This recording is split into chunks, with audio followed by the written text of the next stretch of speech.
Halo Mbak Zen, selamat sore. Ya, selamat sore. Baik, gimana nih perjalanannya waktu kesini? Tadi agak gerimis, terus agak macet juga. Oke. Eh, Perkenalkan, sebelumnya saya Azza Sekila Aulia. Saya sebagai konselornya Mbak Zen di sini. Mbak Zen boleh panggil saya Azza, Mbak ataupun Kakak, senyamannya Mbak Zen. Oke, baik. Sebelumnya Mbak Zen udah WA saya ya semalam.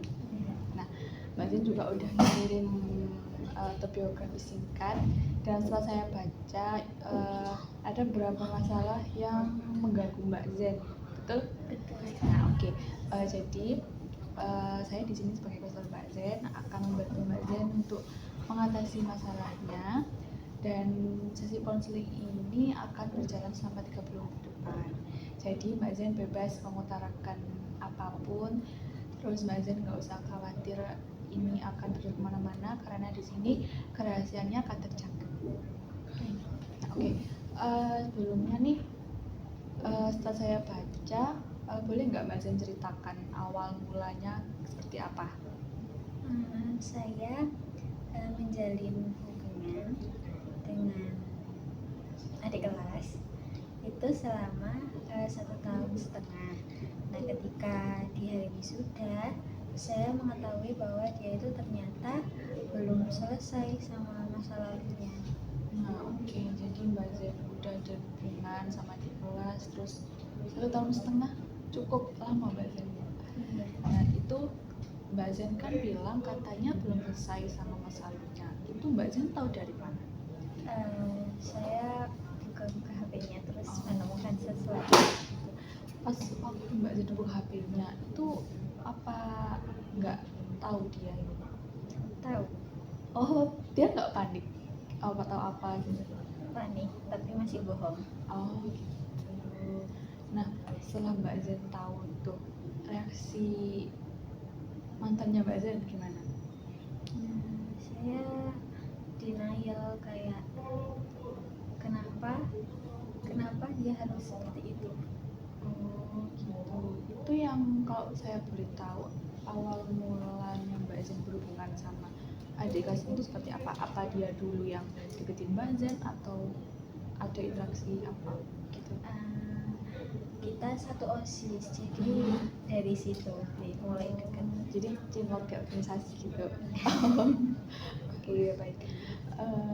Kan itu Mbak Zen tahu tuh waktu wisuda, terus ternyata belum selesai sama masa lalunya. Itu dampak ke diri Mbak Zen seperti apa?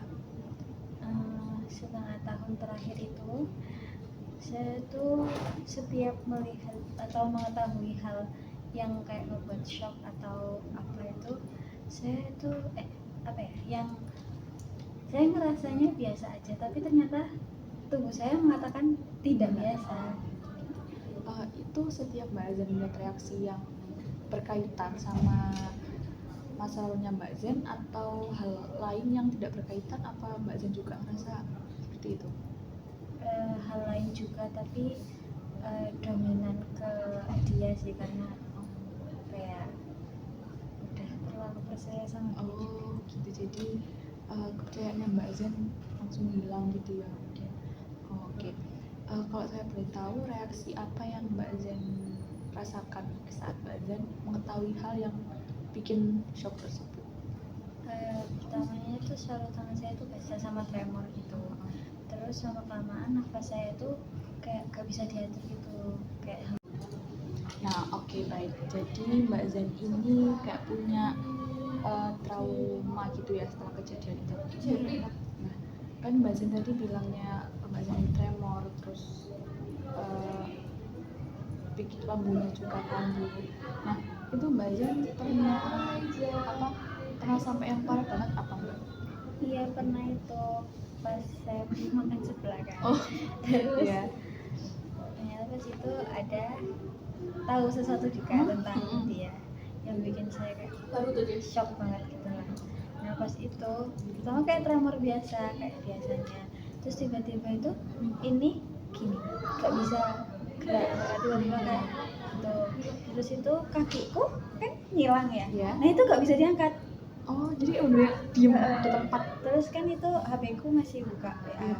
Terus akhirnya saya pakai dagu buat telepon orang. Oh, Terus akhirnya bisa, terus dipanggilin puskesmas. Karena itu sampai gak bisa ngomong, gak bisa gerak apapun. Terus dari situ dikira stroke. Terus ternyata pas ditanyain, aku bisa jawab kan masih ya. iya. Terus sama orangnya, oh enggak, ini enggak stroke kayak gitu. Terus ditanyain habis kenapa, terus akhirnya terus taruh ambulannya kayak gitu, jadi nggak jadi. Terus itu cuma disuruh atur nafas sama dikasih apa itu kayak bantal penghangat gitu loh.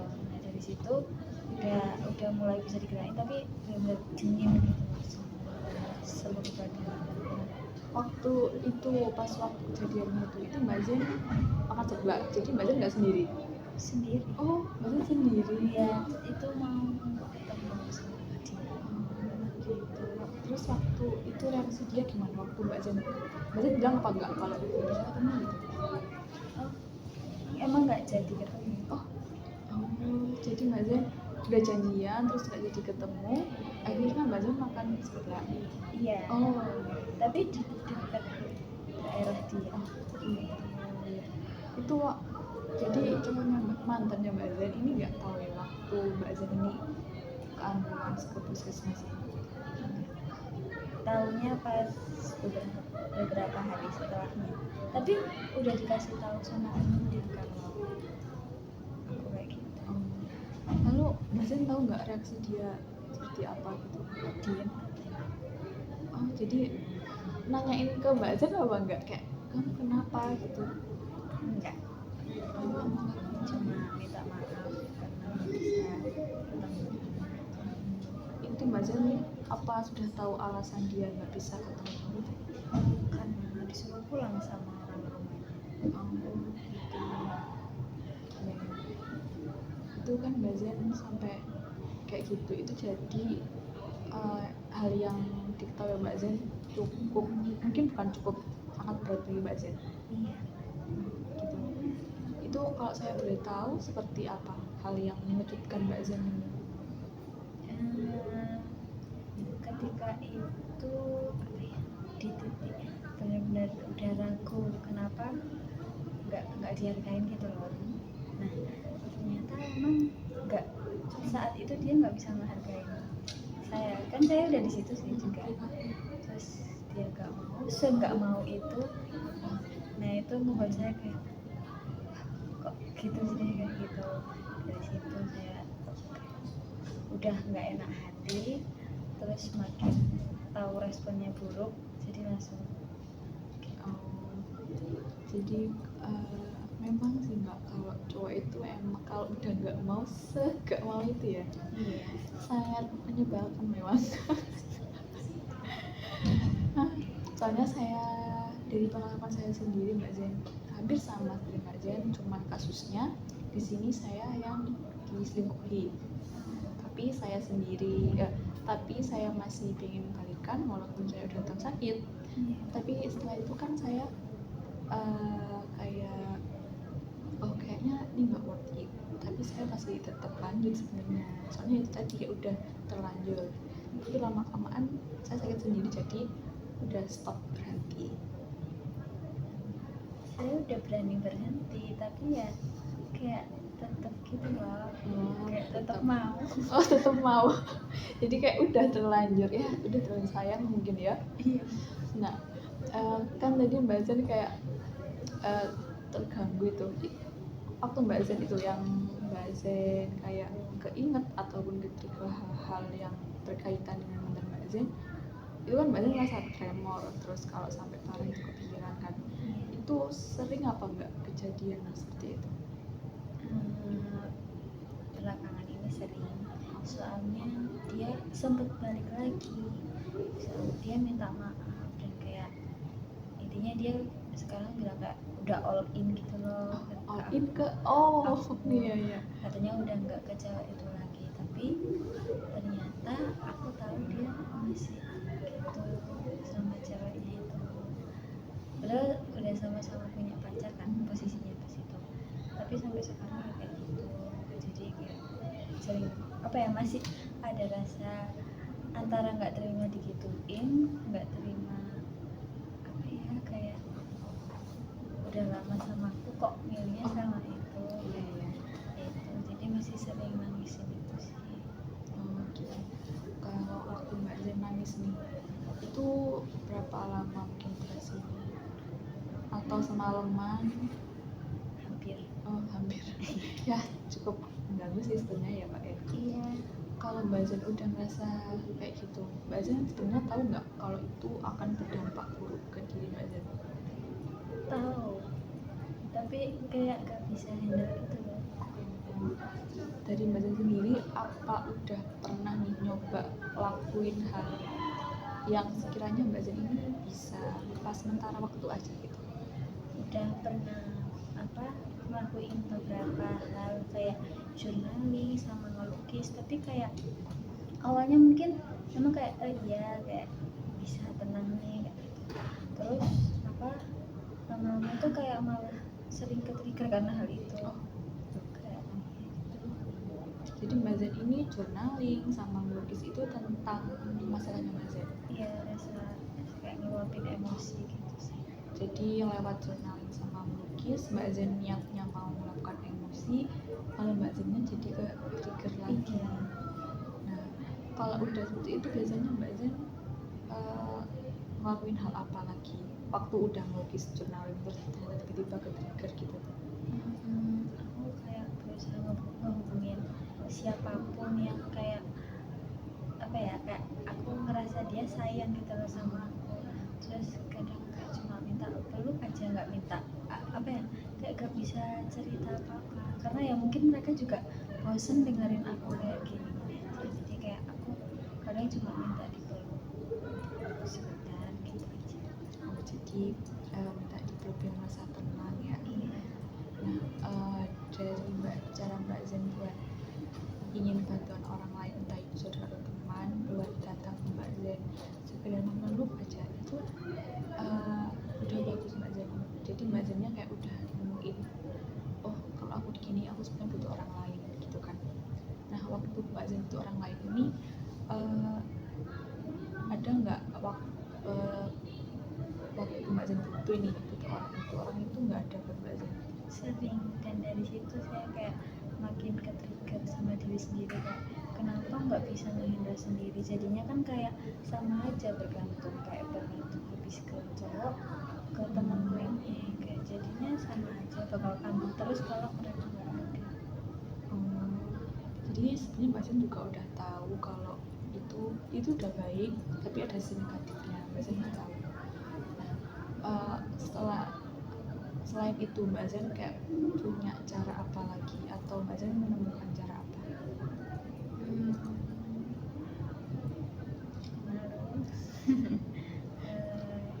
Lebih ke nangis pas lagi sholat kayak gitu, terus nyoba apa itu namanya, nulis Al-Quran itu ada yang udah itunya, tinggal nulis aja. Ya, yang di online itu ya. Iya, terus sama ngegambar sesuai pola.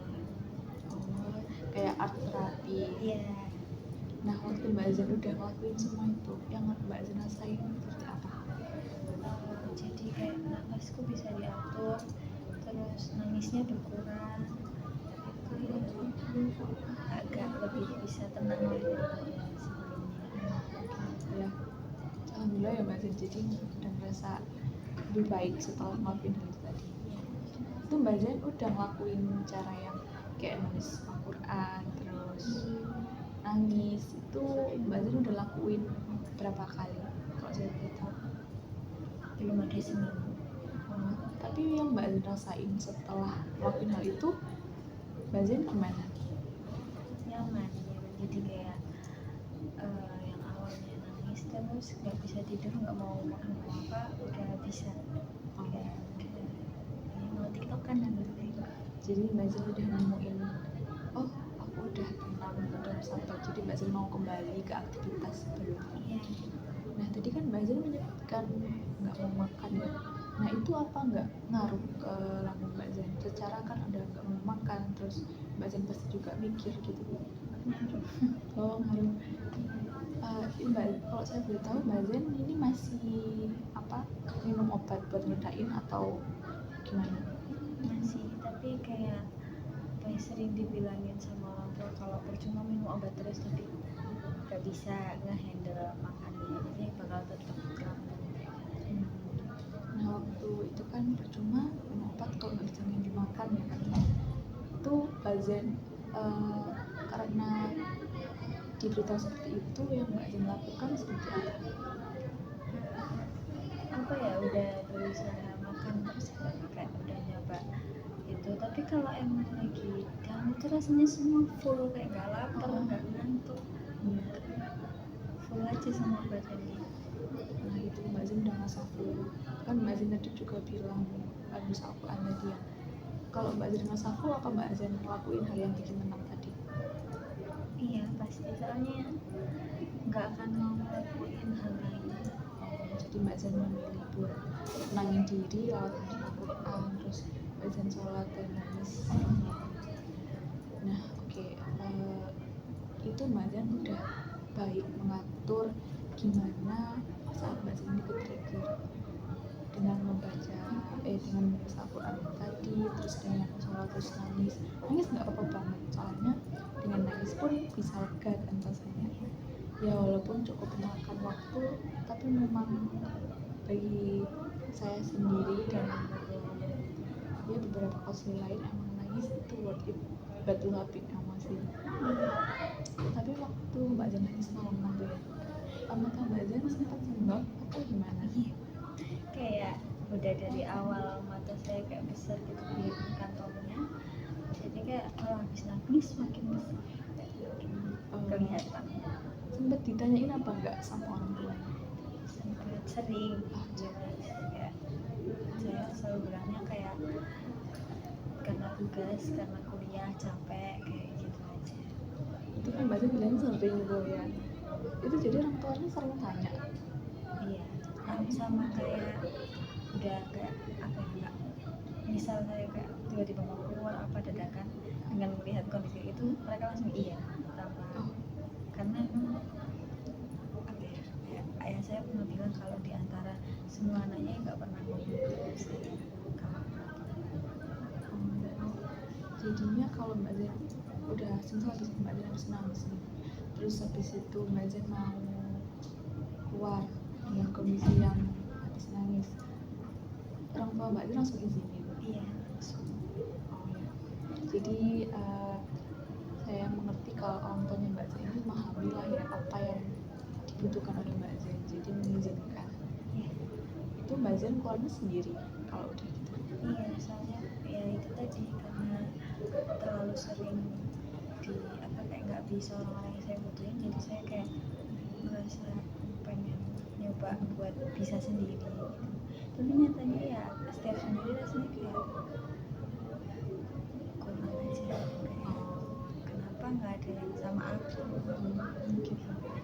Mbak Zen sempat ngajak teman atau saudara gitu nggak buat ya keluar dengan Mbak Zen?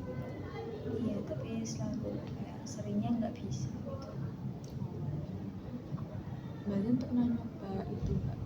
Mbak Zen kan keluar sama teman, pasti ngajak satu teman orang, sebenarnya orang A aja atau ngajak beberapa teman kayak si A si B si C gitu? Kalau misalkan cuma kayak pengen ngubah mood aja, itu ke beberapa teman. Kalau misal kayak cuma pengen peluk tadi kayak gitu, itu satu orang aja. Oh jadi Mbak Zen ini punya satu orang yang terpercaya lah ya buat ngebantu Mbak Zen biar lebih tenang lagi. Tadi kan Mbak Zen bilang dari awal Mbak Zen ini ternyata trauma sama laki-laki karena kenapa sih dia gini gitu, terus habis itu Mbak Zen sampai pikiran dan akhirnya sakit jantung lagi. Terus Mbak Zen juga beberapa kali trigger, terus udah nemu caranya, walaupun tadi yang pertama sempat merasa gagal ya caranya, tapi tetap Mbak Zen lakuin dan ternyata Mbak Zen nemu opsi lain, yaitu dengan nulis Al-Quran dan sholat terus nangis. Nah itu udah baik buat Mbak Zen, soalnya Mbak Zen kan juga udah punya caranya.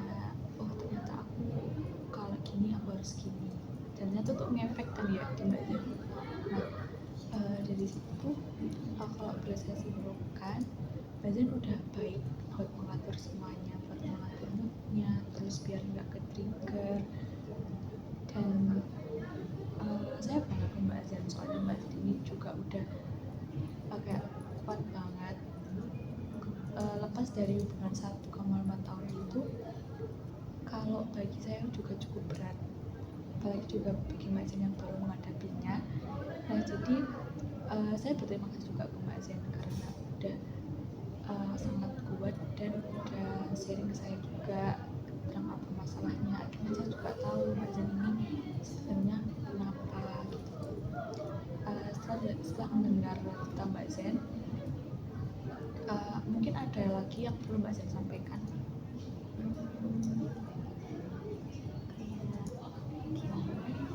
Kayak ada hal yang belum bisa saya adaptasi sampai sekarang, itu rasa kayak aku kurang apa ya itu. Jadi Mbak Zen merasa insecure gitu. Iya, jadi kayak bandingin sama itu ya selingkuhan. Tapi Mbak Zen kayak mendapat apa dari rasa Mbak Zen tersebut? Kayak maksudnya Mbak Zen dapat apa sih? Sedih aja sih. Oke. Kayak ngerasa nggak pantas buat Gitu. Jadi kan Mbak Zen udah kalau menurut Mbak Zen sendiri, Mbak Zen kan dapat sedih nih. Nah itu kalau menurut Mbak Zen itu sebenarnya baik apa enggak? Nah Mbak Zen kan udah tahu ya itu nggak baik. Kalau menurut Mbak Zen nih lebih baiknya seperti apa? mungkin mensyukuri hal-hal yang aku punya yang mungkin nggak orang lain punya. Ya bagus, benar sekali dan tepat sekali. Jadinya dengan Mbak Zen insecure pun ternyata Mbak Zen juga ngerti kalau cuma dapat sedih, dan harusnya Mbak Zen juga lebih bersyukur dan Mbak Zen udah tahu itu. Dan itu kalau dari saya ke Mbak Zen, Mbak Zen sudah baik juga dalam mengatur itu tadi yang rasa insecure. Dan memang benar kalau harus mensyukuri apapun yang dimiliki. Jadi walaupun kita mau membanding-bandingkan dengan orang lain pun nggak akan ada gunanya. Ya bukan mungkin, efeknya hanya akan kayak beban buat diri kita sendiri kan. Nah oke. Ada lagi yang perlu Mbak Zen sampaikan mungkin? Nah oke, dari konseling hari ini nih Mbak Zen udah dapat apa aja nih? Kayak sudah tahu mungkin yang harus saya coba untuk menangani diri ke depannya itu bagaimana, terus mungkin hal-hal yang harusnya nggak saya pikirin. Nah oke, itu tepat sekali Mbak Zen udah menemukan gimana sih caranya. Terus Mbak Zen juga udah kayak oh ternyata caraku ini juga benar gitu kan.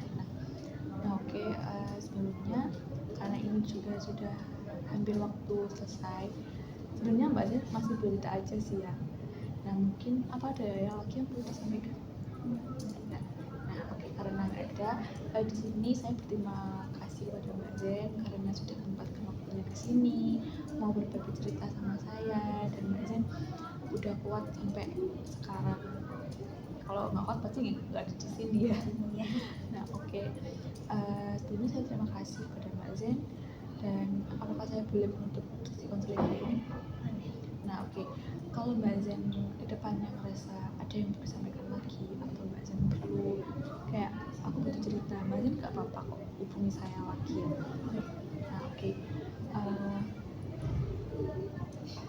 jadi setelah sesi konseling ini, saya berharap Mbak Zen bisa lebih kuat lagi, terus Mbak Zen juga bisa lebih menemukan sisi positifnya, dan Mbak Zen bisa lebih kayak happy lagi, jadi nggak terlalu memikirkan hal yang perlu dipikirkan. Nah, oke. Terima kasih Mbak Zen. Sebelumnya mohon maaf jika saya masih begini ini, saya mungkin agak terkesan menyusahkan Mbak Zen ataupun apa. Saya mohon maaf Mbak Zen. Terima kasih sudah Iya. mendengarkan. Mbak Zen sama-sama. Bye.